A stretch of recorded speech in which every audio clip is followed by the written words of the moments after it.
ইমান অটল বিশ্বাসের নাম। আর বিশ্বাসটাই ছিল একসময় মুসলমানের শক্তি। হযরত আবু দরদা রাদিয়াল্লাহু তাআলা আনহু, উনাকে জানানো হয়েছে আপনার ঘরে আগুন লেগে ঘর জ্বলে পুড়ে ভস্ম হয়ে গিয়েছে। উনি বলেছেন কশিন কালেও হতে পারে না। ওই দোয়ার কারণে পৃথিবীর সর্বশ্রেষ্ঠ মানব আমার প্রিয় হাবিব মুহাম্মদুর রাসূলুল্লাহ সাল্লাল্লাহু আলাইহি ওয়াসাল্লাম আমাকে একটা দোয়া শিক্ষা দিয়েছেন আর বলেছেন, ও আবু দরদা, এই দোয়াটা যদি সকাল এবং সন্ধ্যা তুমি পড়তে পারো, কোনো মুসলমান পড়ে, আল্লাহ রব্বুল আলামিন যাবতীয় বিপদ থেকে তাকে হেফাজত করবেন। ও ভাই, তুমি যে বলেছো আমার ঘরে আগুন লেগেছে, হতেই পারে না, কারণ আমি আল্লাহর শিখানো, আল্লাহর নবীর শিখানো দোয়াটি আজকে পড়েছি। এটা দোয়ায় আবু দরদা নামে পরিচিত। আল্লাহুম্মা আনতা রব্বি লা ইলাহা ইল্লা আনতা আলাইকা তাওয়াক্কালতু ওয়া আনতা রব্বুল আরশিল কারীম মা শা আল্লাহু কানা ওয়া মা লাম ইয়াশা লাম ইয়াকুন ওয়া লা হাওলা ওয়া লা কুওয়াতা ইল্লা বিল্লাহিল আলিয়্যিল আযীম আ'লামু আন্না আল্লাহা আলা কুল্লি শাইইন কাদির ওয়া আন্না আল্লাহা ক্বাদ আহাতা বিকুল্লি শাইইন ইলমা। আল্লাহুম্মা ইন্নী আউযু বিকা মিন শাররি নাফসি ওয়া মিন শাররি কুল্লি দাব্বা আনতা আখিযুম বিনাসিয়াতিহা ইন্না রাব্বি আলা সিরাতিম মুস্তাকিম। এই দোয়াটাকে দোয়ায়ে আবু দরদা বলা হয়। যারা পারেন না অবশ্যই রেকর্ড থেকে, সুমাইয়া টিভি রেকর্ড থেকে আপনারা শিখে নেবেন, আলেম ওলামা থেকে শিখে নেবেন। এলাকার মা বোনদের করজোড়ে বলছি, মাগো এই দোয়াটি আপনারা শিখে নেবেন। আজকে আগুনের আতঙ্ক, সাপের আতঙ্ক, চোরের আতঙ্ক, কোনো আতঙ্কই থাকবে না যদি দোয়ায় আবু দরদা বিশ্বাসের সাথে সকাল এবং বিকাল পড়তে পারেন। নিজেরাও পড়বেন, আপনার মেয়েকে, কচিকাচা বাচ্চাদের কেউ এখন থেকে এই দোয়াটি শিক্ষা দিয়ে দিবেন। দেখুন আবু দরদার ইমান, ইমান অটল বিশ্বাসের নাম। আর বিশ্বাসটাই ছিল মুসলমানের শক্তি। ঠিকই দেখা গেল ওই বাড়ির সব ঘর জ্বলে পুড়ে ভস্ম হয়ে গিয়েছে, কিন্তু আবু দরদা রাদিয়াল্লাহু তাআলা আনহুর ঘর অক্ষত অবস্থা দাঁড়িয়ে আছে। সুবহানাল্লাহ। ইমান কাকে বলে? আল্লাহ রব্বুল আলামিন হযরত মূসা আলাইহিস সালাতু ওয়াস সালামকে বলেছেন, তুমি বনী ইসরাইলকে নিয়ে মিশর ত্যাগ করো। ওলামায়ে কেরাম আছে আমার পাশে। হযরত মূসা আলাইহিস সালাতু ওয়াস সালাম 6,03,000 বনী ইসরাইলকে নিয়ে, মুফতি শফি রাহিমাহুল্লাহ মারিফুল কোরআনে লিখেছেন, বনী ইসরাইলের সংখ্যা ছিল 6,03,000। ওদেরকে নিয়ে ভূমধ্য সাগরের দিকে রওনা দিলেন। ওইদিকে ফেরাউন 70,000 কৃষ্ণবর্ণের ঘোড়া, 7 লক্ষ ঘোড়সাওয়ার ওদেরকে ধাওয়া করা শুরু করেছেন। মূসা আলাইহিস সালামের সে 6,03,000 বাহিনী যখন দেখে ফেলেছে যে ফেরাউন বিশাল বাহিনী নিয়ে আসছে, ফালাম্মা তারা আল জামাআন ক্বালা আসহাবু মূসা ইন্না লামুদরাকুন। এক গ্রুপ যখন আরেক গ্রুপকে দেখে ফেলেছেন, মূসা আলাইহিস সালাতু ওয়াস সালামের অনুসারীরা বলে উঠেছেন, আমরা তো পাকড়াও হয়ে গেলাম। দেখুন সামনে ভূমধ্য সাগর আর পিছনে ফেরাউনের বাহিনী, উভয়টাই বিপদ। উনারা বলে আমরা পাকড়াও হয়ে গেলাম। কিন্তু মূসা আলাইহিস সালামের ঈমান যে কত মজবুত এটা কিন্তু উনার অনুসারীরা জানেন না। উনি উত্তর দিয়েছেন কি, কাল্লা ইন্না মাইয়া রব্বি সায়াহদিন। ও আমার অনুসারীরা, তোমাদের ধারণা আমরা পাকড়াও হয়ে যাব, কোশ্চিন কালেও হতে পারে না। ইন্না মাইয়া রব্বি সায়াহদিন, নিশ্চয় আমাদের সাথে, আমার সাথে আল্লাহ আছে। সায়াহদিন, বাঁচার জন্য উনি পথ বের করে দিবেন। ইমান অটল বিশ্বাসের নাম। আমরা যদি হতাম সামনে ভূমধ্য সাগর আর পিছনে ফেরাউনের বিশাল বাহিনী, হাউকাও হাউমাও শুরু করতাম। কিন্তু মূসা আলাইহিস সালামের ঈমান অটল, পাহাড়ের চেয়েও অটল, যে না আমরা পাকড়াও হব না, আল্লাহ বাঁচার পথ অবশ্যই বের করে দিবেন। আল্লাহ পাক বলেছেন, ফাজরি বেলাহুম ফিল বাহারে ফাজরি বেলাহুম তরিকন ফিল বাহরে ইয়াবাসা। ও মূসা, তুমি তোমার অনুসারীর জন্য সমুদ্রে একটি শুষ্ক পথ তৈরি করো। হযরতে মূসা আলাইহিস সালাম হাতের লাঠি ছিল, লাঠিটি ছেড়ে দিলেন। ওদের অনুসারীর মুক্তির জন্য আল্লাহ রব্বুল আলামিন ভূমধ্য সাগরের উপরে পথ তৈরি করে দিলেন। ঈমান অটল বিশ্বাসের নাম, আর বিশ্বাসটাই ছিল এক সময় মুসলমানের শক্তি।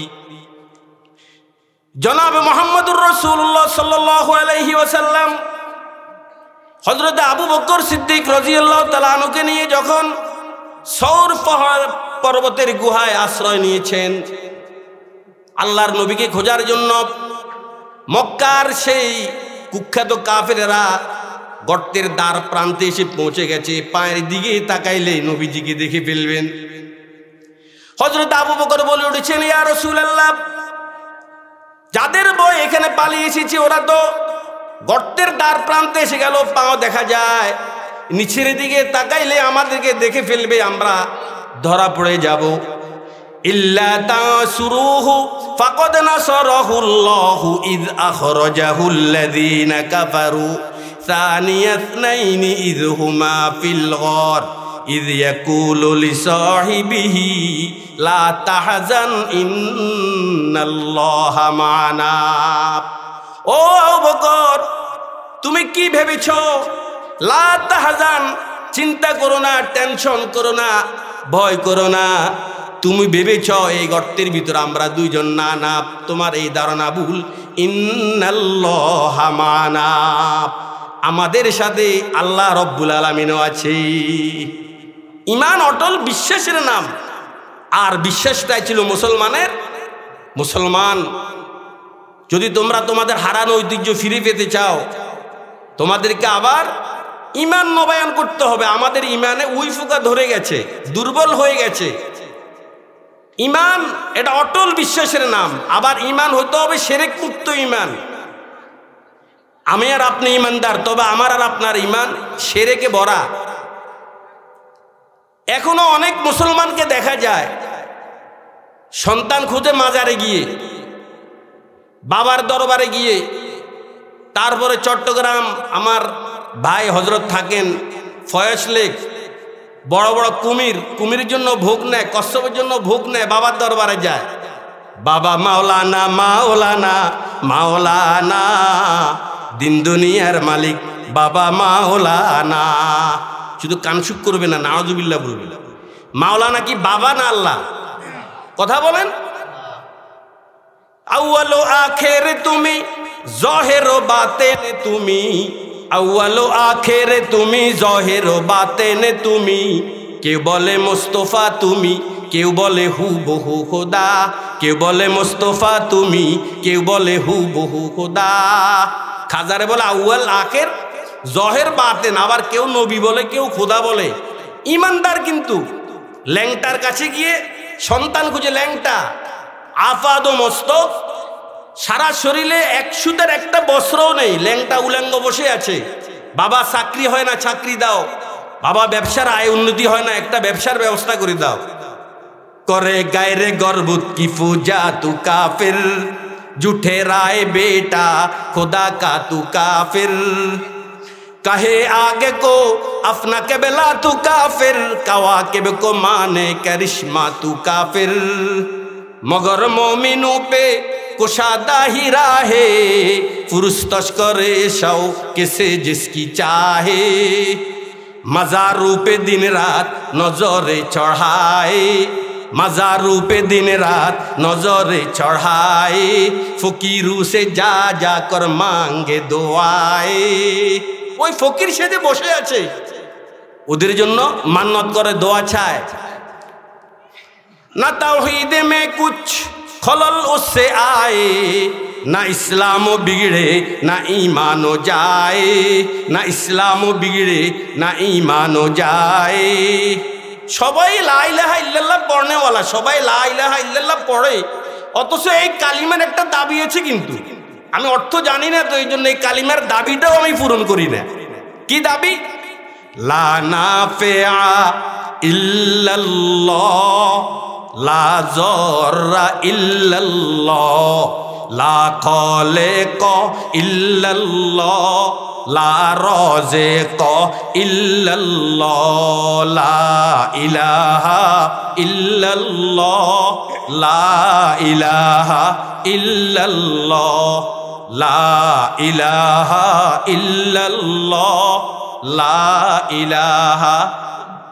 আরে মাজার গজার, গজার বুঝুন তো, গজার ওই যে ফয়সলেকের কথা বলছি, গজার মাজার গজার গায়রুল্লাহ ঔষধে বড়ি গায়রুল্লাহ চাকিরি বাকিরি গায়রুল্লাহ লা ইলাহা ইল্লাল্লাহ লা ইলাহা ইল্লাল্লাহ। পড়েন লা ইলাহা ইল্লাল্লাহ লা ইলাহা। সুলতান বাহু খুব সুন্দরে বলেছেন, ये की दानम दुरियालम केला माबूदा इल्लाहू, ये की दानम दुरियालम केला माबूदा इल्लाहू वला मौजूदा फिल कौनाइन वला मकसूदा इल्लाहू। चूते गेला बदस्तारी बिया तन्हा चे गमेदारी मजाओ अज गायरे हकियारी केला फत्ताहा इल्लाहू, मजाओ अज गायरे हकियारी केला फत्ताहा इल्लाहू। मुसलमानेर ईमान দুর্বল হয়ে গেছে, ইমানকে নবায়ন করতে হবে। না হয় সারা পৃথিবীর দিকে তাকান, সারা পৃথিবীর জাগতিক সম্পদ, মাটির উপরের সম্পদ, চামড়া, রাবার এবং মাটির নিষেধ সম্পদ, স্বর্ণ, তেল, গ্যাস, সব আল্লাহ রব্বুল আলামিন মুসলিম অধ্যুষিত এলাকায় রেখে দিয়েছেন। আমেরিকার নাসা থেকে বাংলাদেশের ফটো তুলে বলা হয়েছে পুরো বাংলাদেশ তেল এবং গ্যাসের উপরে ভাসছে। এরপরে মুসলমানের এই দুরবস্থা কেন? মুসলমানের ইমান দুর্বল হয়ে গিয়েছে, ইমানকে নবায়ন করতে হবে। ইমান শুধু আনলে হবে না, কালিমা পড়লে হবে না, অটল বিশ্বাসের নাম ইমান।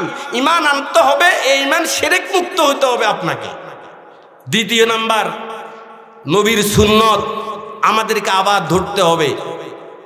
সুন্নতের অপর নাম কিন্তু জান্নাত।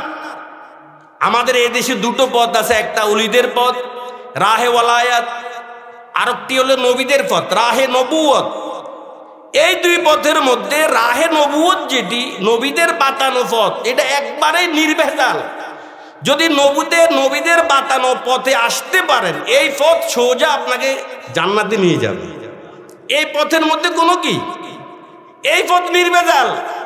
আর রাহে ওয়ালায়াত, বিভিন্ন ধরনের ওলি আমাদের দেশে আছে, এটা কিন্তু ভেজাল। কিন্তু রাহে নবুয়ত এটা নির্ভেজাল।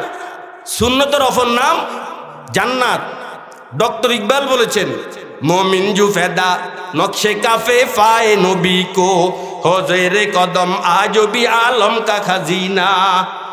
गर सुन्नते नबवी की करे, गर सुन्नते नबवी की करे फायरूबी उम्मत, तूफा से निकल जाएगा फिर उसका सफीना, तूफा से निकल जाएगा फिर उसका सफीना।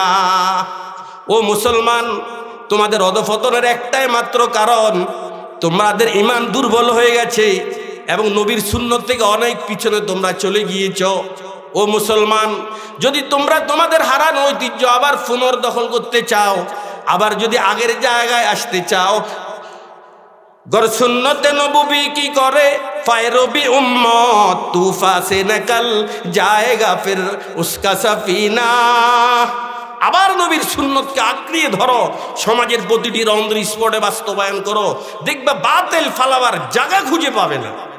আজকে মুসলমানের ইমান দুর্বল হওয়ার কারণে পশ্চিমারা একটা হিংস্র প্রাণীকে যে পরিমাণ ভয় করে, তার শিকিয়ানাও একজন মুসলমানকে ভয় করে না তারা এখন।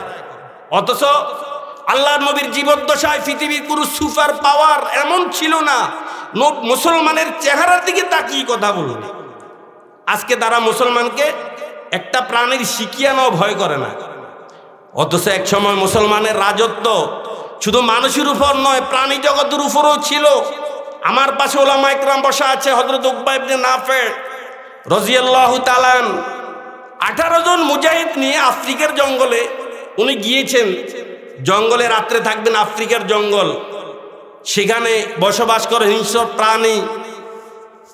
ওই জায়গার স্থানীয় লোকগুলো বলেছেন, ভাই তোমরা যেখানে থাকতে চাচ্ছ এখানে তো হিংস্র প্রাণীদের বসবাস, তোমাদেরকে খেয়ে ফেলবে। আচ্ছা, কি ভাষণ দিয়েছেন উকবা ইবনে নাফে, নবীর সাহাবী।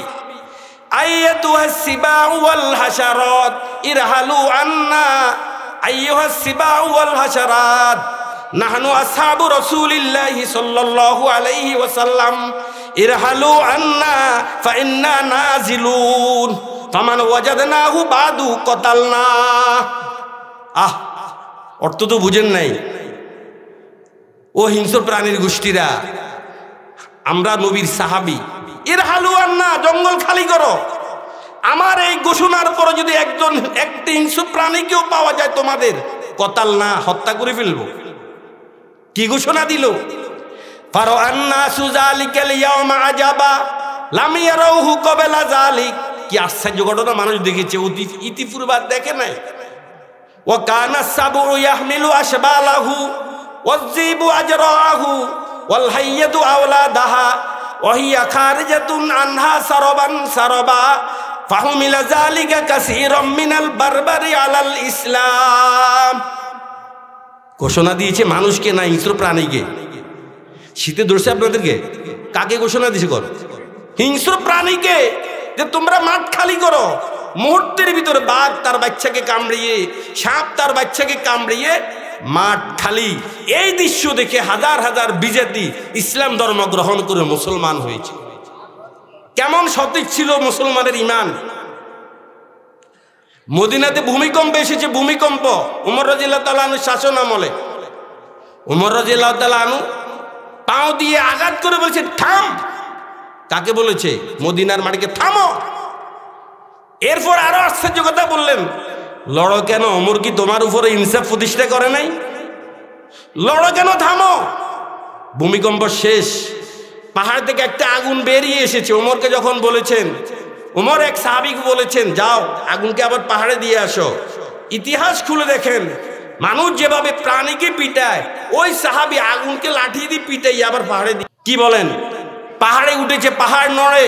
উস্কুত উস্কুন ইয়া উহুদ, এ উহুদ থেমে যাও। উহুদ থেমে গেছে। নীল দরিয়াতে মহিলাকে বলি দেওয়া ছাড়া, সুন্দরী নারীকে বলি দেওয়া ছাড়া পানি আসতো না। কিন্তু ওমর রাদিয়াল্লাহু তাআলা আনহু মাত্র একটি ছিটি ছাড়লেন, ওখান থেকে পানি চলে এসেছে। কেমন ছিল মুসলমানের ইমান! শুধু মানুষের উপর তাদের নেতৃত্ব ছিল যে তা নয়, সারা পৃথিবীর উপর, মাটির উপর, হিংস্র প্রাণীর উপর ওদের কি ছিল? সমস্যা কি ছিল? ওদের ইমান নরমাল ছিল না মজবুত ছিল? আজকে আমাদের ইমান, আজ আমার ইমানের দুর্বলতার কারণে আজকে সন্ত্রাসীরা আমাদেরকে ধমক দেয়। সন্ত্রাসী কারা আবার? আজ ফিলিস্তিন জ্বলন্ত সাক্ষী ইহুদি সন্ত্রাসী, আফগানিস্তান জ্বলন্ত সাক্ষী খ্রিস্টান সন্ত্রাসী, মায়ানমার জ্বলন্ত সাক্ষী বৌদ্ধ সম্প্রদায় সন্ত্রাসী, ভারতের ঐতিহাসিক বাবরি মসজিদ সাক্ষী হিন্দু সম্প্রদায় সন্ত্রাসী। সেই 1996 সালের 6 ডিসেম্বর 2 লক্ষ উগ্রবাদী হিন্দু গুন্ডা রাতের অন্ধকারে আমাদের 450 বছরের সেই ঐতিহ্যবাহী বাবরি মসজিদকে ভেঙে মাটির সাথে মিশিয়ে দিয়েছে। এই ঘটনা প্রমাণ করে হিন্দু শান্তিপ্রিয় নয়, এরা ইন্টারন্যাশনাল সন্ত্রাসী। গত কয়েকদিন আগে ভারতের এক নেতা বলেছিল বাবরি মসজিদ ভেঙেছে, এবার ভাঙবো দিল্লির জামে মসজিদ। অবিশ্বের 200 কোটি মুসলমান আজ বুঝলাম মানবতার গগন বিদারী আর্তনাদ। মাদ্রাসা মসজিদের বুবাকার না, যুব সমাজকে মোহমোহ আহ্বান জানাচ্ছে, আর একবার খালিদ বিন ওলীদ, তারিক বিন জিয়াদ, মোহাম্মদ বিন কাসিমের ভূমিকায় অবতীর্ণ হয়ে তুমি তোমার তাজা রক্ত বিলি দিয়ে বিশ্বের 200 কোটি মুসলমানকে রক্ষা করো। ও বিশ্বের 200 কোটি মুসলমান, আর একবার গর্জে উঠো। ইহুদি খ্রিস্টান নাস্তিক মুরতাদ বেঈমানের গোষ্ঠীরা ফালাবার জায়গা খুঁজে পাবে না। আরেকবার গর্জন দিয়ে উঠো। ইমান আমাদের দুর্বল। আপনারা কি বিরক্ত হয়ে গেছেন? কাদিসিয়ার যুদ্ধের পূর্বে এক ইহুদি উনি বলেছেন যে মুসলমান যতদিন ওমরের আদেশের উপরে টিকে ছিল, সারা পৃথিবীর বিজাতি ইহুদি খ্রিস্টান মুসলমানের পায়ের জুতার নিচে ছিল। আর যখন এই মুসলমান ওমরের আদর্শ ছেড়ে দিয়েছে, এখন মুসলমান চলে এসেছে ইহুদি খ্রিস্টানের জুতার নিচে। অত্যন্ত আফসোসের কথা ভাই। কেমন ছিল ওমরের স্বভাব?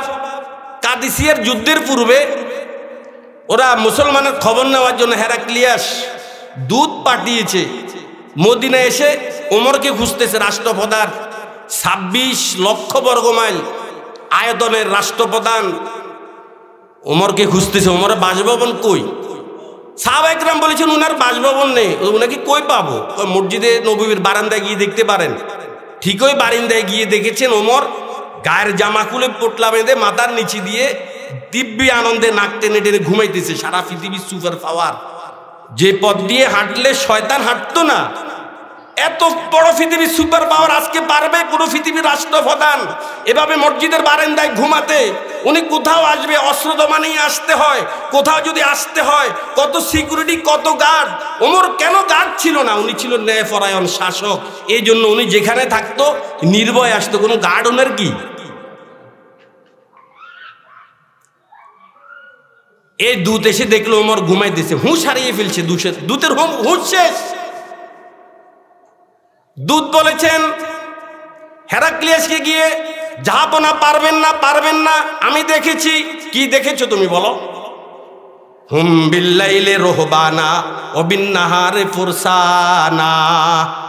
মুসলমান দিনের বেলায় যুদ্ধ করে, রাতের বেলায় ইবাদত করে।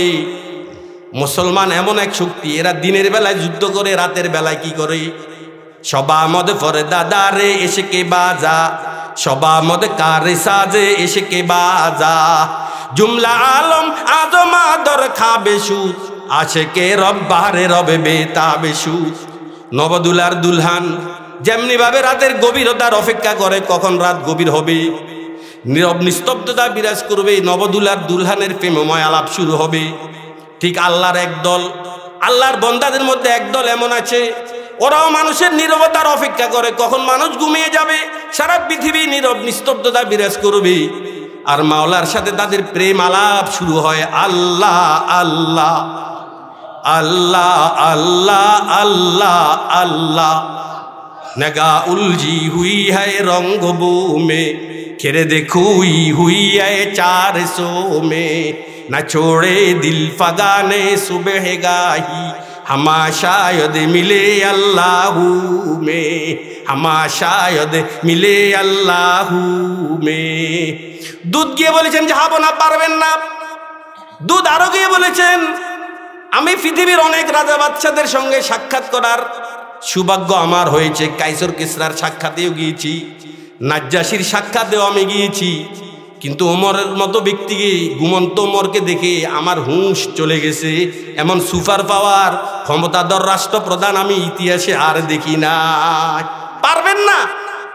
হ্যাঁ, একটা বুদ্ধি আছে। যদি ওমরের সাথে আপনাকে টিকে উঠতে হয়, যুদ্ধ করতে হয়, একটা বুদ্ধি আছে। কি বুদ্ধি? ইরান এবং রোমের সুন্দরী নারীদেরকে উলঙ্গ করে অপরূপ সাজে সাজিয়ে ওমরের বাহিনী যে পথ দিয়ে কাদিসিয়ার ময়দানে যাবে, ওই রাস্তার দুই পাশে যদি দাঁড় করিয়ে রাখতে পারেন উলঙ্গ অবস্থায় রোম এবং ইরানের সুন্দরী নারী, আর ওমরের একজন সেনাবাহিনীর নজরও যদি ওই উলঙ্গ কোন একটি নারীর প্রতি পড়ে যায়, তাহলে বুঝুন এদের জন্য পরাজয় নিশ্চিত। জাহাপনা আপনারা বিজয় বেশি আসতে পারবেন যদি আমার এই বুদ্ধিটা গ্রহণ করতে পারেন। ভালোই তো বুদ্ধি দিয়েছ। ঠিকই ইরান এবং রোমের সুন্দরী নারী 5 মাইল দীর্ঘ লাইন, কয় মাইল কোন, উভয় পাশে উলঙ্গ নারী অপরূপ সাজে সাজিয়ে দাঁড় করিয়ে রেখেছে। ওমর সংবাদ পেয়েছে যে হেরাক্লিয়াস যে নাড়ামি করছে, মুসলমানদেরকে একটি মাঠে একত্রিত করে কিছুই বলেন নাই, শুধু একটা আয়াত পড়েছেন, কুল্লিল মুমিনিনা ইয়াগুজ্জু মিন আবসারিহিম। ওরা তো আরবের লোক, আরবি বুঝেন। যে আল্লাহ পাকে আয়াতে বলেছেন নবী ইমানদারদেরকে বলুন তারা যেন তাদের দৃষ্টিকে নিচে করে। বাস হযরত ওমর রাদিয়াল্লাহু তাআলা এই আয়াত পড়ে আল্লাহর হাওলা করে সাহাবীদেরকে ছেড়ে দিলেন কাদিসিয়ার যুদ্ধের ময়দানে। উভয় পাশে কিন্তু 5 মাইল দীর্ঘ লম্বা লাইন, উলঙ্গ নারী। ওরা অপরূপ সাজে আকর্ষণ করার জন্য এরা বিভিন্ন ধরনের বাহানা কৌতুক গান গাওয়া শুরু করেছে। কিন্তু ওমর রাদিয়াল্লাহু তাআলার এই বাহিনী দৃষ্টিকে নিচে করলেন, যেহেতু আল্লাহর নির্দেশ, আল্লাহ পাক বলেছেন হে ইমানদার তোমরা দৃষ্টিকে নিচে করো। এমন ভাবে গেলেন কান্নাহুম আলা রুসিহিম আবতার, মনে হয় যেন তাদের মাথার উপরে পাখি বসা আছে। এই বাহিনীগুলো পাশের দিকে তাকান নাই, নিরাপদে চলে গেল। এই উলঙ্গ নারীগুলো পরস্পরে বলতে লাগলো মা হাজা বাশার ইন হাজা ইল্লা মালাকুন কারীম। এরা বোধহয় মানুষ নয়, এরা হলো সম্মানিত ফেরেশতার দল। আসলে কি এরা ফেরেশতা ছিল না মানুষ ছিল? কেমন ছিল সাহাবায়ে কেরাম? ফেরা হাজিরিন, আমাদের অধঃপতন আজকে যে হচ্ছে এটার পিছনে কারণ আছে না নাই? অনেক কারণ। এটা আমাদেরই দুর্বলতা, ইমান দুর্বল। এই জন্য সুন্নত ছেড়ে দিয়েছি। সুন্নতের অপর নাম জান্নাত। হাকিম আক্তার সাহেব রহমতুল্লাহ আলাই নবীর সুন্নতের উপর একটি কসিদা লিখেছেন রাত্রে। নকশ কদম নবী কি হে জান্নাত কি রাস্তে, নকশ কদম নবী কি হে जन्नत की रास्ते, अल्लाह से मिलाते हैं सुन्नत की रास्ते। যে রাত্রে কবিতাটি লিখেছেন ওই রাত্রেই স্বপ্নে দেখেছেন নবী, এত আনন্দ এত খুশি। এর হাকিম আক্তার কি সুন্দর কবিতা দিয়ে আমার সুন্নতের উপরে লিখেছিলি। সুন্নতের অপর নাম কি? জান্নাত। সুন্নতের অপর নাম আমরা ওল্ড বলছি আজকে সুন্নতকে না, পিছনে যেতে হবে। আজকে আমাদের দস্তরখান নাই, এটা ওল্ড। আমাদের মুখে দাঁড়াই নেই, এটা ওল্ড। তারপরে একজন মুসলমানের বিয়েতে আমার উস্তাদ বলেছেন ৭,৫০০-এরও অধিক কবিরা গুনাহ হয় একজন মুসলমানের। ওই বিয়ের আগ থেকে গায়ে হলুদ অনুষ্ঠান থেকে নিয়ে শুরু করেন আপনারা। এটা বিজাতীয় সংস্কৃতি, গায়ে হলুদ অনুষ্ঠান, গেট, তারপরে ডোল তবলা, এগুলো সব বিজাতীয় সংস্কৃতি।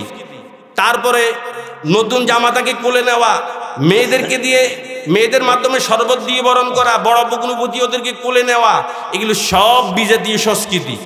আজকে একজনের মুসলমানের বিয়েতে ৭,০০০-এরও অধিক কবিরা গুনাহ হয়। ও মুসলমান, তুমি যেই নবীর উম্মত, ওই নবী 11টি বিবাহ করেছেন, 4 জন মেয়েকে বিবাহ দিয়েছেন। সাহাবায়ে কেরামের জীবদ্দশায় ওরা বিবাহ করেছেন, বিবাহ দিয়েছেন।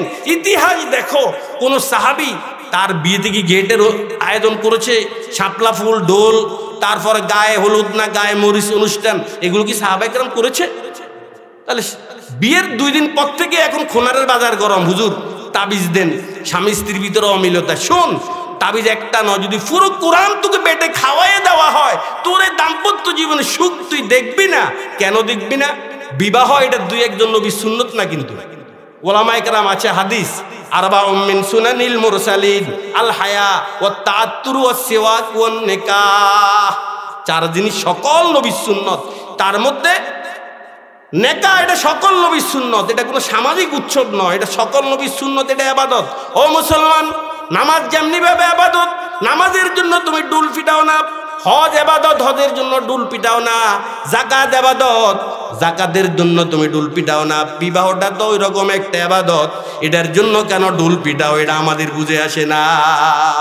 শুধু তাবিজ দেন, তুই দাম্পত্য জীবনে সুখ দেখবি না। কিন্তু স্মরণ রাখিস, কারণ এই সুন্নত, এই ইবাদতকে তুই শুরু করেছিলি গজব দিয়ে, তুই আর দাম্পত্য জীবনে সুখ তুই আর দেখবি না। কিন্তু ফেরা হাজিরিন, আজ মুসলমানের সামাজিক জীবন, পারিবারিক জীবন, রাষ্ট্রীয় জীবনের দিকে তাকান, নবীর সুন্নত উপেক্ষিত।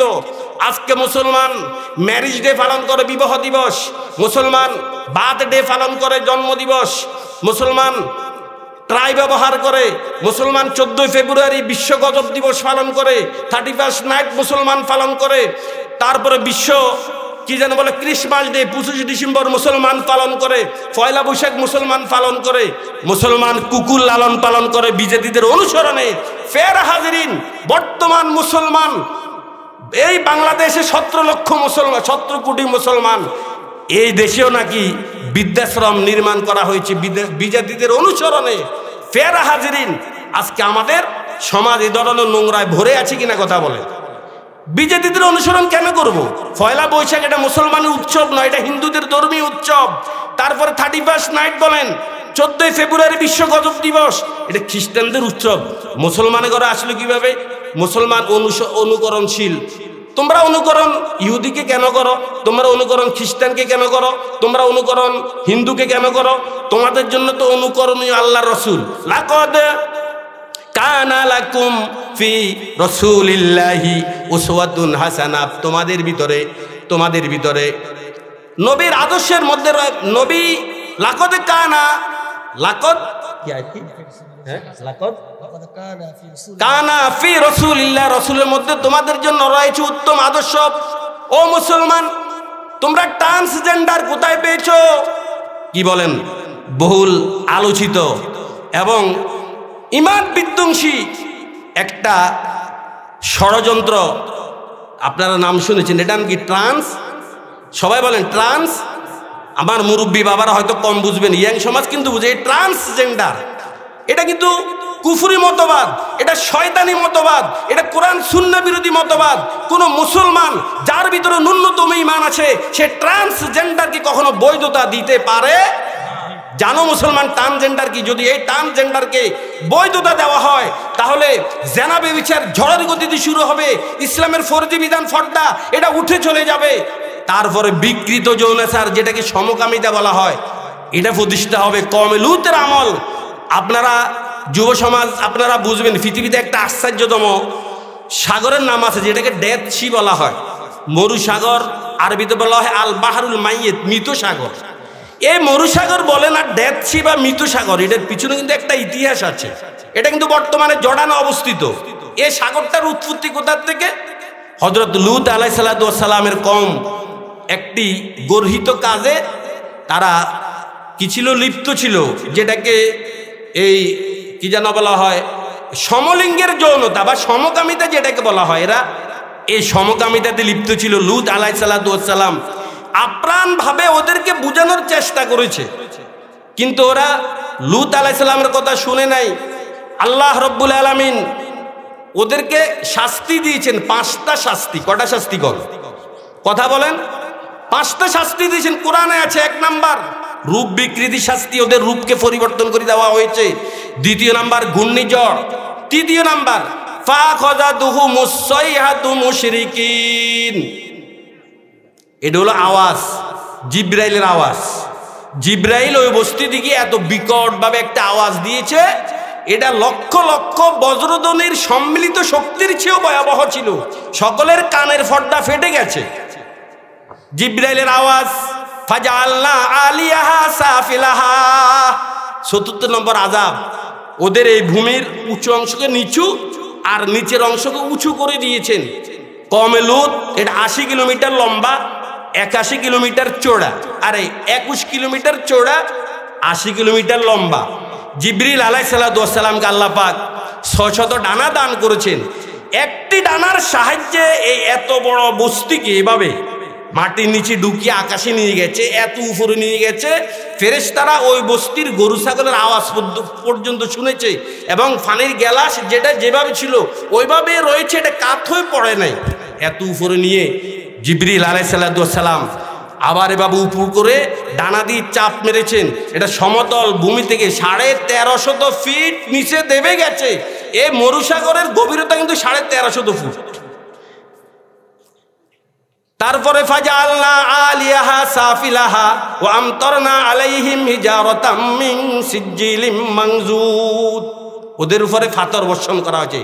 ভাই, আল্লাহ পাক দুনিয়ার সব আযাব সব অপরাধ সহ্য করতে পারে, কিন্তু নির্লজ্জতা এটা আল্লাহ পাক কখনো বরদাস্ত করতে পারেন নাই।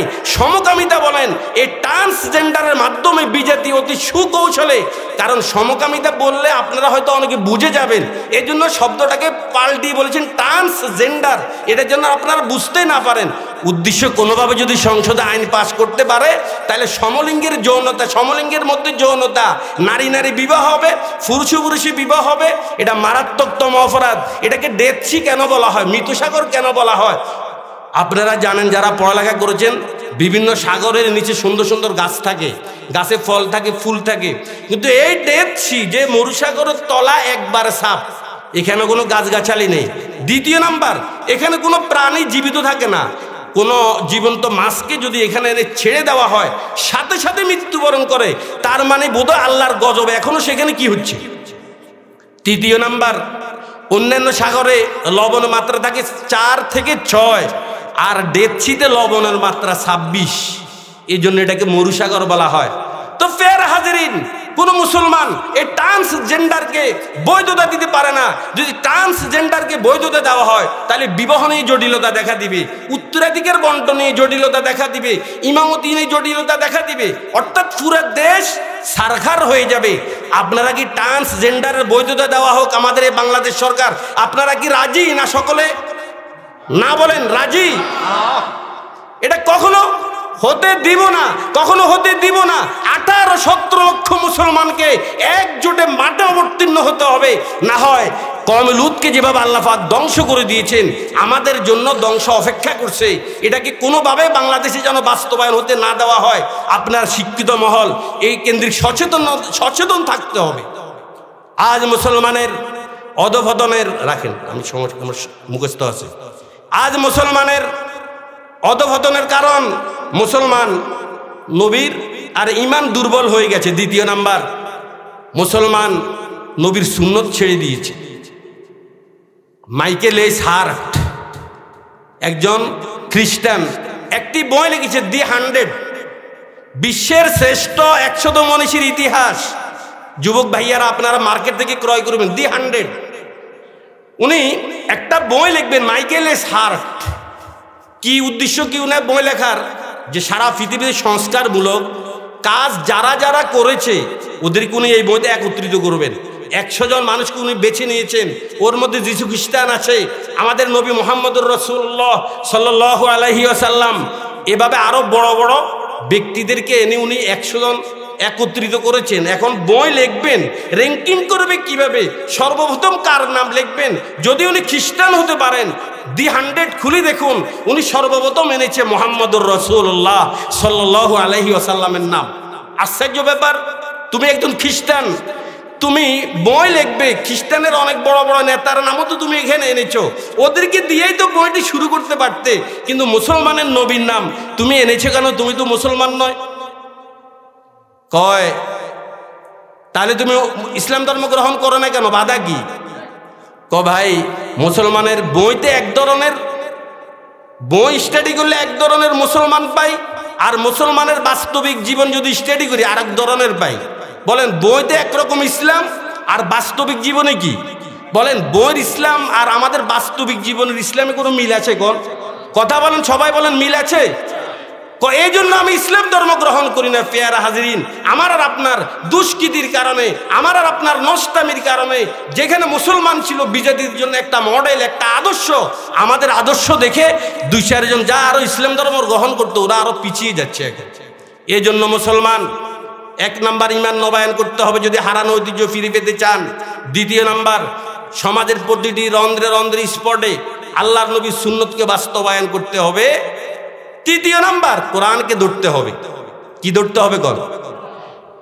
শাইখুল হিন্দ মাহমুদুল হাসান দেওবন্দি রহমতুল্লাহ আলাই, উনি ইতালির পাশে অবস্থিত মাল্টার কারাগারে 3 বছর বন্দী ছিলেন।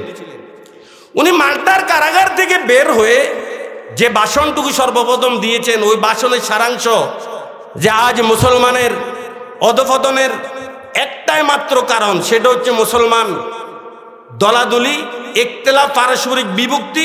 দ্বিতীয় নাম্বার, মুসলমান কোরআন ছেড়ে দিয়েছে। পারস্পরিক বিভক্তি এটা তো আপনারা বুঝেন। আজকে মুসলমানের ভিতরে কদল বলেন, কেউ নামাজে হাত উঠে এখানে, কেউ কান পর্যন্ত, কেউ বুক পর্যন্ত, কেউ হাত বাঁধে নারীদের মতো স্তনের উপরে, আবার কেউ হাত বাঁধে নাভির নিচে, কেউ নামাজের ভিতরে দাঁড়ায় এভাবে, আবার কেউ বেয়ালের মতো নামাজের ভিতরে দাঁড়ায়, কেউ তারাবির নামাজ পড়ে 20 রাকাত, কেউ তারাবির নামাজ পড়ে 12 রাকাত, কেউ তারাবির নামাজ পড়ে 18 রাকাত, কেউ বলে নামাজের পরে মুনাজাত দিতে হবে, কেউ বলে না মুনাজাত দেয়া যাবে না, কেউ বলে জল্লিন আর কেউ বলে দল্লিন। এই মুসলমানের পারস্পরিক দলাদলি আর বিভক্তি, বলেন আজ থেকে 20 বছর আগে 12 রাকাত নামে তারাবি আপনারা শুনেছেন? কথা বলেন, সত্যি কথা বলেন, শুনেছেন? কিন্তু এটা নব্য ফেতনা, আমাদের ইমানকে ধ্বংস করা হচ্ছে, মুসলমানের ভিতরে দলাদলি। দ্বিতীয় নম্বর, মুসলমান কোরআন ছেড়ে দিয়েছে। এই কথাটা ব্যাপক। কোরআনের তেলাওয়াত ছেড়ে দিয়েছে, কোরআনের মর্ম বুঝে ছেড়ে দিয়েছে, কোরআন অনুযায়ী আমল ছেড়ে দিয়েছে। আজকে মুসলমান সমাজে তেলাওয়াত নেই, অথচ সাহাবায়ে কেরাম কেউ দিনে এক খতম, 2 দিনে এক খতম, 3 দিনে এক খতম, 5 দিনে এক খতম, 7 দিনে এক খতম। ওসমান রাদিয়াল্লাহু তাআলা 7 দিনে এক খতম দিতেন, কেউ 10 দিনে এক খতম, 20 দিনে এক খতম। সর্বশেষ 40 দিনের ভিতরেও যদি কেউ এক খতম দিতে না পারতো, ওকে তারা হতভাগা হিসেবে চিনত সাহাবায়ে কেরামের যুগে। কিন্তু আজ মুসলমান সমাজে কোরআন তেলাওয়াত বলতে নেই বললেই চলে। শুধু রমজান আসলে মসজিদে একটু গরম থাকে, কিন্তু তেলাওয়াত নেই। ও জামানা মে মুআজ্জাজ থে आमिले कुरान होकर और तुम खारो जलील हुए तारिके कुरान होकर, और तुम खारो जलील हुए तारिके कुरान होकर। मुसलमान भाईरा আমার আজ থেকে 20 বছর আগে ফজরের পরে যদি কোনো পাড়া দিয়ে কেউ হেঁটে যেত, বুঝতে পারতো এটা কি মুসলিম পাড়া না হিন্দু পাড়া। ব্যবধান ছিল, মুসলিম পাড়াতে কোরআন তেলাওয়াত হতো ফজর নামাজের পরে, আর হিন্দু পাড়ায় চুপচাপ।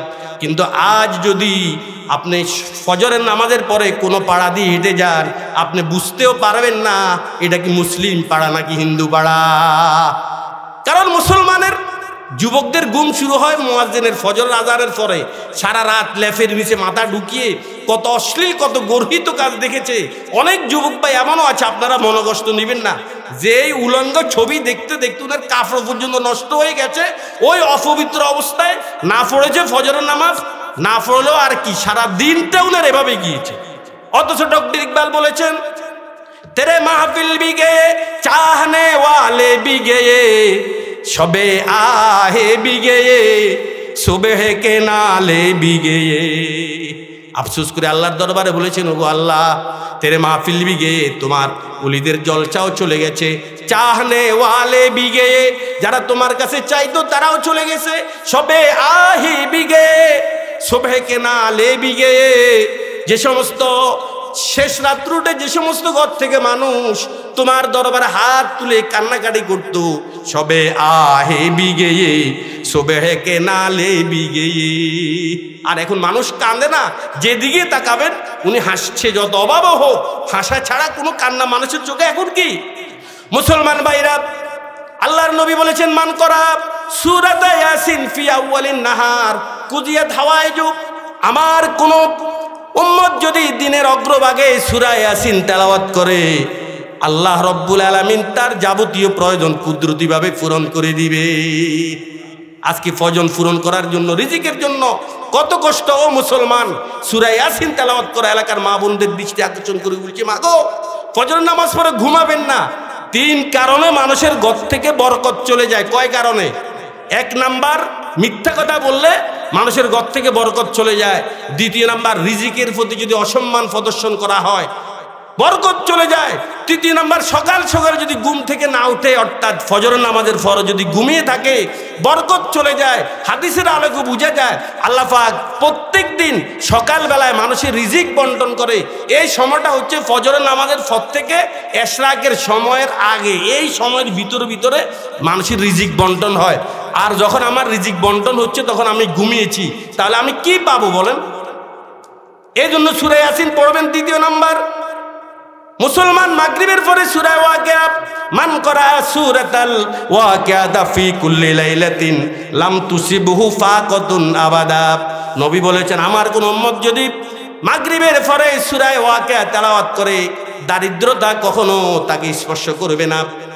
তারপরে শোয়ার আগে সূরা মুলুক 29 নম্বর পারার প্রথম সূরা সূরা মুলুক, ইন্না সূরাতান ফিল কুরআন সালাসুনা আয়াতান শাফাআত লিরাজুলিন হাত্তা গুফিরা লাহু ওয়া হিয়া তাবারাকাল্লাযী বিয়াদিহিল মুলক ওয়া হুয়া আলা কুল্লি শাইইন কদির। নবী বলেছেন 30 আয়াত বিশিষ্ট কোরআনের একটি সূরা আছে, যে সূরাকে সূরা মুলুক বলা হয়। আমার কোন উম্মত যদি রাত্রে একবার পড়ে, তার যাবতীয় গুনাহ মাফ হওয়া পর্যন্ত এই সূরাটি আল্লাহর দরবারে দোয়া করতে থাকে, সুপারিশ করতে থাকে। ও মুসলমান, যদি পারেন প্রত্যেক শুক্রবারে সূরা কাহফ তেলাওয়াত করবেন। কি লাভ হবে? আল্লাহর নবী বলেছেন, নূহ আলাইহিস সালামের পরে যত নবী এই দুনিয়াতে এসে যে প্রত্যেক নবী তার উম্মতকে দাজ্জাল সম্পর্কে অবগত করেছেন। আমাদের নবী বলেছেন, ও মুসলমান, দাজ্জালের ডাইন চোখ হবে কানা, কুফালে কাফের শব্দ লেখা থাকবে। এই দুনিয়াতে এসে সে 40 দিন থাকবে। প্রথম দিন হবে 1 বছরের সমান, দ্বিতীয় দিন 1 মাসের সমান, তৃতীয় দিন 1 সপ্তাহের সমান, আর বাকি 37 দিন অন্যান্য দিনের সমান হবে। এই দাজ্জাল দুনিয়াতে আসবে কিছু অলৌকিকতা নিয়ে। এক হাতে থাকবে জান্নাত, অপর হাতে থাকবে জাহান্নাম। এক হাতে থাকবে মিষ্টি পানির নহর, আর এক হাতে থাকবে লবণাক্ত পানির নহর। আপনারা যারা হেমিলিনের বাঁশিওয়ালা গল্প পড়েছেন, ওই বাঁশিওয়ালার পিছনে হাজার হাজার ইঁদুর দেখেছেন কিনা কথা বলেন। এ দাজ্জালের পিছনে এভাবে হাজার হাজার লক্ষ লক্ষ মানুষ বেঈমান হয়ে হাঁটতে থাকবে, তার অলৌকিকতা দেখে সারা পৃথিবী বেড়াবে। তৃতীয় বিশ্বযুদ্ধ ইমাম মাহদী ও দাজ্জাল, বললাম কোন তৃতীয় বিশ্বযুদ্ধ ইমাম মাহদী ও। যুবক ভাইরা, আপনার বুক সেলফে যেন এই বইটি স্থান পায়, মার্কেট থেকে কিনে দিবেন। তৃতীয় বিশ্বযুদ্ধ ইমাম মাহদী ও দাজ্জাল। এই যে দেখেন এখন 4 লাইন, তারপরে 6 লাইন, দেখবেন কদিন পরে আপনাদের এই রাস্তাটা 2 লাইন হবে বা 4 লাইন হবে। এই যে শাখা রাস্তা, মেন রুট কিন্তু আরো 6 লাইন হবে। কিন্তু কেন হয় জানেন? এটা দেশের উন্নতি নয়, এটা ইহুদিদের পরিকল্পনা অনুযায়ী কিয়ামতের আগে একটা কাঁচা রাস্তা থাকবে না, সব ফাঁকা হয়ে যাবে। কেন ফাঁকা হবে জানেন? দাজ্জাল যেন অতি দ্রুত তার বাহিনী নিয়ে পার হতে পারে। এই তৃতীয় বিশ্বযুদ্ধ ইমাম মাহদী ও দাজ্জাল, বইতে লেখা আছে দাজ্জাল প্রতি ঘন্টায় চলবে 2,95,202 কিলোমিটার গতিতে। কয় লক্ষ? 2,95,000 দাজ্জাল দৌড়বে। এখন দৌড়ার জন্য কি রাস্তা কাঁচা হইলেও হবে না, ফাঁকা দরকার। এই যে ফাঁকা হইতে সব ইহুদিদের পরিকল্পনা অনুযায়ী সব ফাঁকা হবে, কিন্তু এটা তাদের অর্থায়ন হচ্ছে, এটা তাদেরই সুদূর প্রসারী পরিকল্পনা। সাহাবায়ে কেরাম কেঁদেছেন, নবী বলেছেন, ও সাহাবীরা, কান্দার কোনো কারণ নেই। আমার জীবদ্দশায় যদি দাজ্জাল আসে আমি প্রতিহত করব। হুজুর আপনি যদি মরে যান, নবী বলেছেন, সাহাবীরা, আমি যদি মরে যাই টেনশন করার কোনো কারণ নেই।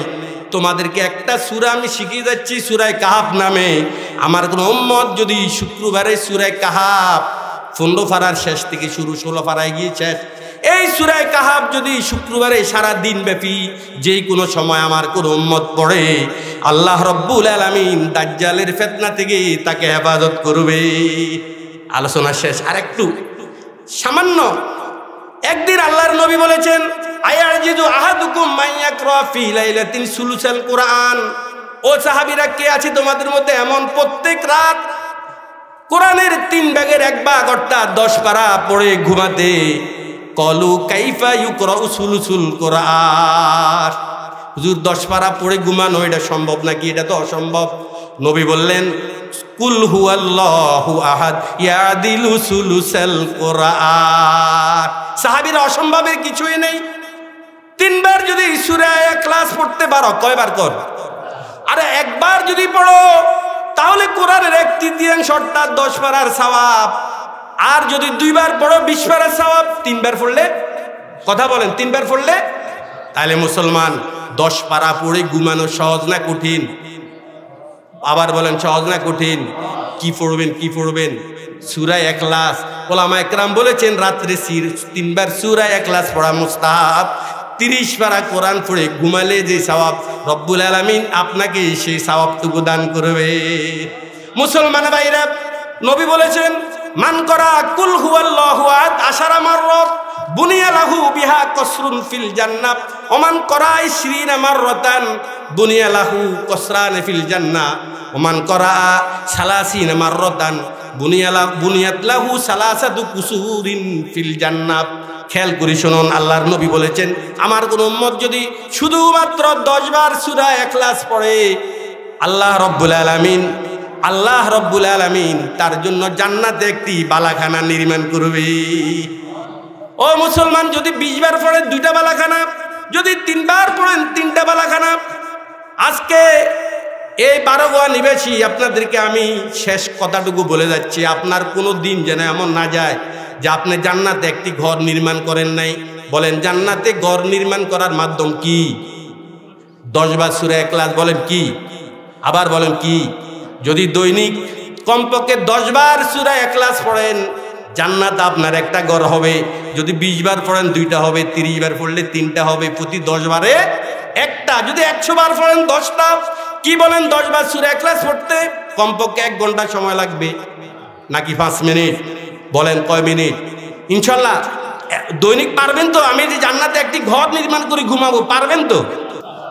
উনি কিন্তু আমার জামাতা, আমার বাসির আপন জামাতা, আমাদের বাড়িতে উনি বিবাহ করেছেন। আজকে এখানে এসে আমার পরিচিত হয়েছে না, জনাব ইকবাল মাস্টার, আমার আপন বাসি, উনি বিবাহ করেছেন। আপনাদেরকে সকলকে বলে যাব, আমার আব্বার ফুফুর বাড়ি জনাব আব্দুল মতিন সাহেব, আব্দুল মান্নান সাহেবের বড় ছেলে এখানে বসা আছে, আমাদের একবার খুব ঘনিষ্ঠ, ওই জন্য খুব খোলামেলা আজকে আপনাদেরকে আমি কথাগুলো বলে যাচ্ছি। আসলে পোস্টারে কি আমার নাম আছে? আসলে আজকে আমাকে আমি অত্যন্ত গর্বিত ভাবছি যে আজকে আমার আত্মীয়ের এলাকায় এসে আমি 2-4টি কথা আপনাদেরকে শোনাতে পেরেছি। এই জন্য আমি অত্যন্ত গর্ববোধ করছি নিজেকে নিজে। আমার কথা আপনারা মনোকষ্ট নেবেন না। আজকে সারা পৃথিবীতে নির্যাতিত জনগোষ্ঠীর ধর্মীয় পরিচয়, তারা হলো একমাত্র মুসলমান, অথচ মুসলমান ছিল বিশ্বের বীর জাতি। পৃথিবীতে এমন কোন সুপার পাওয়ার ছিল না মুসলমানের চেহারা থেকে তাকিয়ে কথা বলার। আজ দুর্ভাগ্যের বিষয়, ইহুদি খ্রিস্টানের ভয়ে মুসলমান ফালানোর জায়গা খুঁজে পায় না। নিশ্চয় তার একটি কারণ আছে, সেটা হলো মুসলমান 3টি জিনিসকে ছেড়ে দিয়েছে। মুসলমান ঈমান দুর্বল হয়ে গিয়েছে, আল্লাহর নবীর আদর্শকে ছেড়ে দিয়েছে। মুসলমান আজকে কোরআন ছেড়ে দিয়েছে, তেলাওয়াত নেই। 2-4 জন যারা তেলাওয়াত করতে পারে তারা অর্থ জানে না, অর্থ জানে এক জিনিস, তেলাওয়াত আরেক জিনিস। কথাটা এমন না যে অর্থ না জানলে তেলাওয়াতে সওয়াব নেই, কথাটা এমন না। তেলাওয়াতে ভিন্ন সওয়াব। চেষ্টা করবেন যারা তেলাওয়াত পারেন, বাংলা মারিফুল কোরআন, তাফসীর ওসমানী মার্কেটে পাওয়া যায়, এগুলো আপনারা ক্রয় করবেন। দৈনিক 1-2টা আয়াতের ব্যাখ্যা আপনারা দেখবেন, তাহলে না বুঝতে পারবেন এই কোরআন আল্লাহ প্রদত্ত আমাদের কাছে একটি চিঠি। এটা আমাদেরকে পথ প্রদর্শন করার জন্য আল্লাহ পাঠিয়েছেন। যদি আমি তার অর্থই না বুঝি, তাহলে আমি আল্লাহর ভাষাটা কি বুঝবো আমি? এই জন্য যারা তেলাওয়াত পারেন আপনারা অর্থের প্রতি একটু মনোযোগ দিবেন। আর যারা অর্থ পারেন আপনারা আমল অবশ্যই করবেন। সব জানলেন যদি আমল না করেন লাভ হবে? লাভ হবে না। সাহাবায়ে কেরাম 1 আয়াত পড়েছে, 1 আয়াত অনুযায়ী আমল করেছে, একটি সূরা পড়েছে, একটি সূরা অনুপাতে তারা আমল করেছে, তারপরে সামনে গিয়েছে। আমাদেরকে আমল করতে হবে। ও জমানা মে মুআজ্জাজ থে আমেলে কুরআন হো কর और तुम खारो जलील होए तारके कुरआन होकर, और तुम खारो जलील होए तारके कुरआन होकर। আজকে সেই বদরের যেমনি ভাবে শত শত সাহাবী ফেরেশতারা আকাশ থেকে নেমে, বলেন আপনারা বদর ইতিহাস জানেন তো? আমার এই কথাটাই শেষ। গজওয়ায়ে বদর আকাশ থেকে ফেরেশতারা নেমে মুসলমানকে সাহায্য করেছেন কি করে নাই? এই ফেরেশতার দল আছে না মারা গেছে? কথা বলেন। কবি বলেন ফেজায়ে বদর ফায়দা কর ফেরেশতে তেরি নুসরত কো, ফেজায়ে বদর ফায়দা কর ফেরেশতে তেরি নুসরত কো, उतर सकती है गिरदों से कतार अंदर कतार अब्बी, उतर सकती है गिरदों से कतार अंदर कतार अब्बी। ओ मुसलमान, বদরের 313 জন সাহাবীর ঈমান তোমরা অর্জন করো। যেই মজবুত ঈমানের অধিকারী ছিল ও মুসলমান, যদি তোমরা সেই বদরের সাহাবীদের ঈমান এখনো অর্জন করতে পারো, আল্লাহ রব্বুল আলামিন কিয়ামত পর্যন্ত মুসলমানদের সহযোগিতা করার জন্য একদল ফেরেশতাকে রিজার্ভ করে রেখেছেন। যখন এই মুসলমান ঈমানের বলে বলিয়ান হয়ে মাটা অবতীর্ণ হবে, উতার সেকতি হাগেরে দোসে কাতার অন্দর কাতার আব্বি, সে ফেরেশতার দল এখনো অপেক্ষমান।